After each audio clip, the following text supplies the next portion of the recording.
Hello. Hi, uncle. Hello, how are you? Hello, Rodney. Uncle ഇന്ന് വലിയ serious ആണെന്ന് തോന്നുന്നല്ലോ. ഓഹോ, സീരിയസ് ആണല്ലേ? ശരിയാ. അങ്കിളിന് എന്നാ ഇത്ര സങ്കടം? ഓ, അങ്കിളിന് സങ്കടം ഉള്ളത് ഒരു പ്രത്യേക കാര്യത്തിലാണ്. എന്നാ അങ്കിള്? എന്താന്ന് ചോദിച്ചാലേ, ഇന്ന് നമ്മുടെ കൂട്ടുകാരായ കുട്ടികളൊക്കെ ഉണ്ടല്ലോ, അവരൊക്കെ അവർക്കിഷ്ടപ്പെട്ടതുപോലെ ദൈവത്തിൽ ആശ്രയിക്കാതെ, ദൈവത്തിന് മഹത്വം കൊടുക്കാതെ, ദൈവ വഴികളിലല്ലാതെ നടക്കുന്നത് കാണുമ്പോൾ അങ്കിളിന് അങ്ങനെ വലിയ വിഷമം തോന്നുക. അയ്യോ, അങ്ങനെയാണോ അങ്കിള്? പിന്നെ വളരെ ശക്തമായിട്ട് പറയാം, പല കുട്ടികളും അങ്ങനെ തന്നെയാണ്. അത് സങ്കടകരമല്ലയോ? അത് വളരെ വളരെ സങ്കടമാണ്.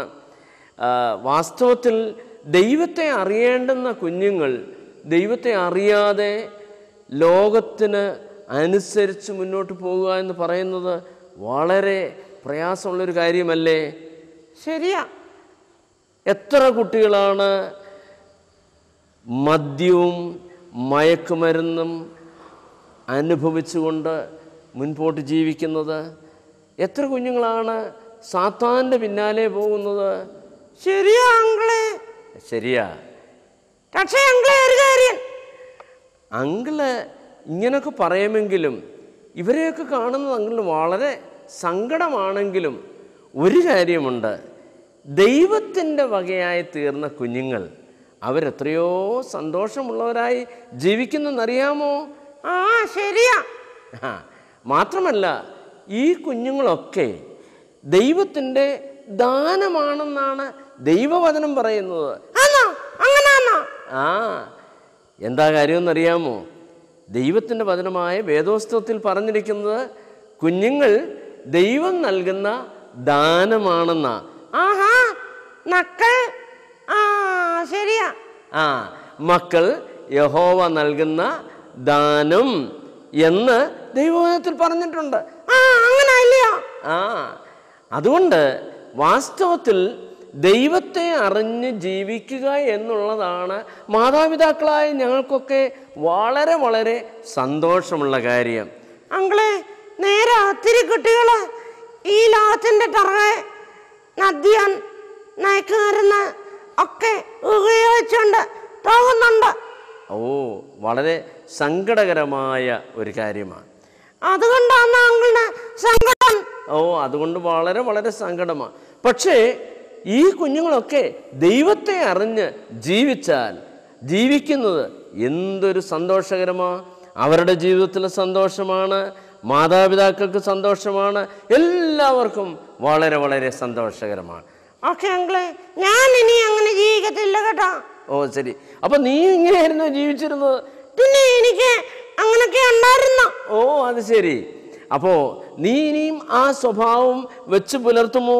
ഇല്ല, ഞാൻ ഇനിയില്ല. ഓ അത് ശരി.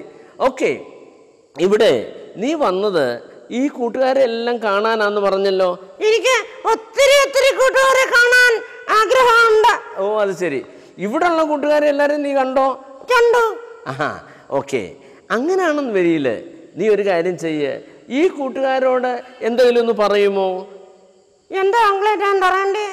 അവർക്ക് വേണ്ടി ഒരു പാട്ട് പാടുകയോ, ഒരു വാക്യം പറയുകയോ, ഒരു കഥ പറയുകയോ എന്തെങ്കിലും ചെയ്യാമോ?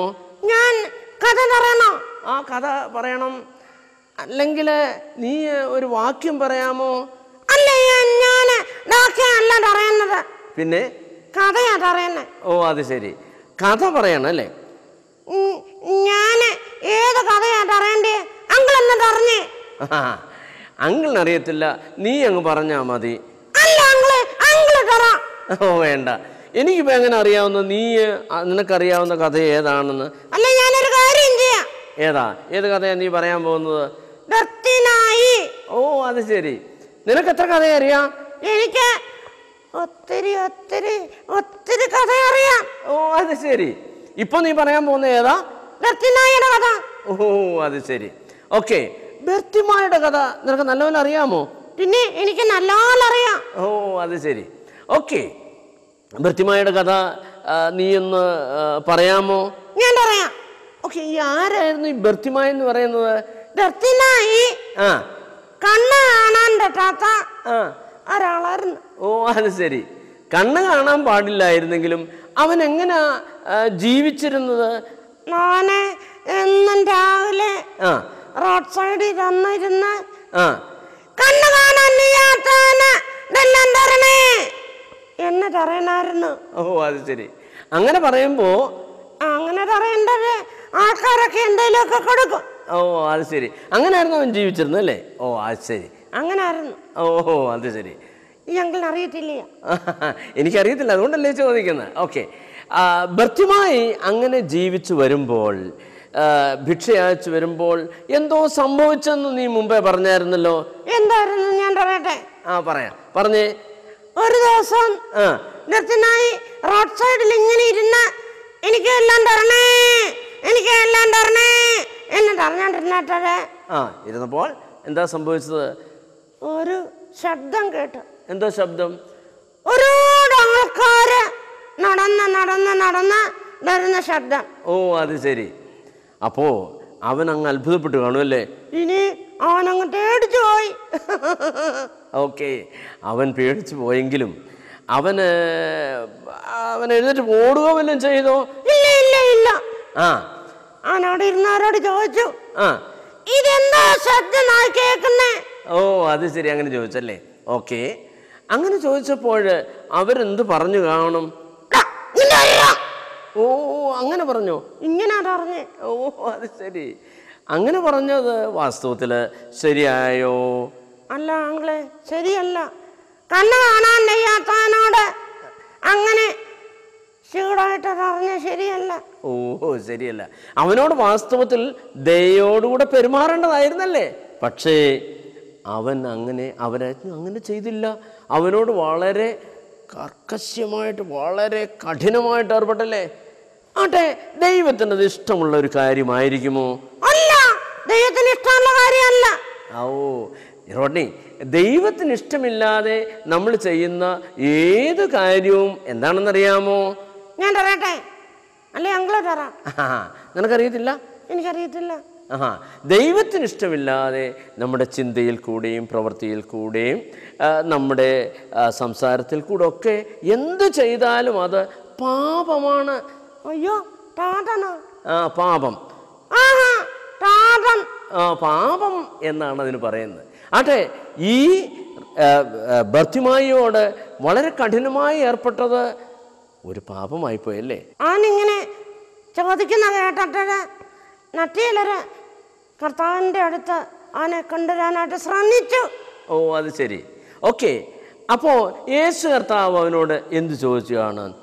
യേശു കർത്താവ് ചോദിച്ചു, ബർത്തിനായി നിനക്ക് എന്ത് ചെയ്യണം?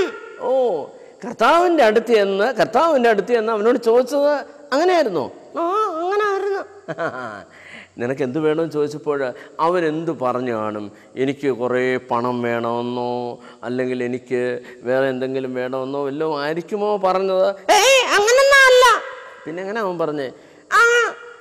യേശു കർത്താവേ, എനിക്ക് കാഴ്ച കിട്ടണം. ഓ അത് ശരി, അങ്ങനെ പറഞ്ഞല്ലേ. അപ്പോ യേശു കർത്താവ് എന്ത് പറഞ്ഞു കാണും? നീ കാഴ്ച പ്രാപിക്കാം. ഓ കാഴ്ച പ്രാപിക്കാന്ന് പറഞ്ഞപ്പോൾ കാഴ്ച പ്രാപിച്ചോ? അയ്യോ, പ്രാപിച്ചോന്ന് ഈ അങ്കിൾ എന്നെ അറിയാം. ഓക്കെ, പ്രാപിച്ചോ? ഈ ദർശനായി എഴുന്നേറ്റ് അറിയാ, എനിക്ക് കാണാൻ എന്ന് പറഞ്ഞേ. ഓ അത് ശരി. എനിക്ക് കാണാമെന്ന് ബർത്തിമായി പറഞ്ഞത് വാസ്തവത്തിൽ കാഴ്ച ഉണ്ടായിട്ടായിരിക്കുമല്ലോ. അതെ അതെ. യേശു കർത്താവ് അവൻ്റെ അടുത്ത് ചെന്ന് അവനെ തൊട്ട് അവൻ ആവശ്യമായുള്ള എല്ലാം കൊടുത്ത ഒരു നല്ല കർത്താവാണ്. അങ്ങനെ അങ്കിളെ, യേശു കർത്താവ് ഇന്ന് അങ്ങനെ ചെയ്യല്ലേ? ഇന്ന് ചെയ്യും. പക്ഷെ ഒരു കാര്യം, നീ ദൈവത്തിൻ്റെ പൈതലാണെങ്കിലേ യേശു കർത്താവ് നിൻ്റെ അടുത്ത് വരികയും നിനക്ക് ആവശ്യമുള്ളത് നൽകി തരികയും ചെയ്യുള്ളൂ. ദൈവവചനത്തിൽ ഒരു വാക്യമുണ്ട്, അവൻ നിങ്ങൾക്കായി കരുതുന്നതാകയാൽ നിങ്ങളുടെ സകല ചിന്താകുലവും അവൻ്റെ മേൽ ഇട്ടുകൊള്ളീൻ. എനിക്കറിയാം. അത് ശരി. ആ വാക്യം എത്ര നല്ലതല്ലേ. യേശു കർത്താവ് നമ്മുടെ അടുത്ത് വരും, അവൻ നമ്മുടെ ആവശ്യങ്ങൾ സാധിപ്പിക്കും, അവൻ നമ്മുടെ എല്ലാ കാര്യങ്ങൾക്കും മതിയായവൻ ആണ്. അങ്ങനെയാണോ? അതെ, നീ ഒരു ദൈവവേദനാണെങ്കിൽ അങ്ങനെ നമുക്ക് പ്രതീക്ഷിക്കാൻ സാധിക്കുള്ളൂ. പക്ഷേ നീ ദൈവവേദനല്ലെങ്കിലോ? അയ്യോ, ദൈവവേദനല്ലെങ്കിൽ യേശു കർത്താവ് നിന്നോട് അങ്ങനെ ഏർപ്പെടണമെന്നില്ല.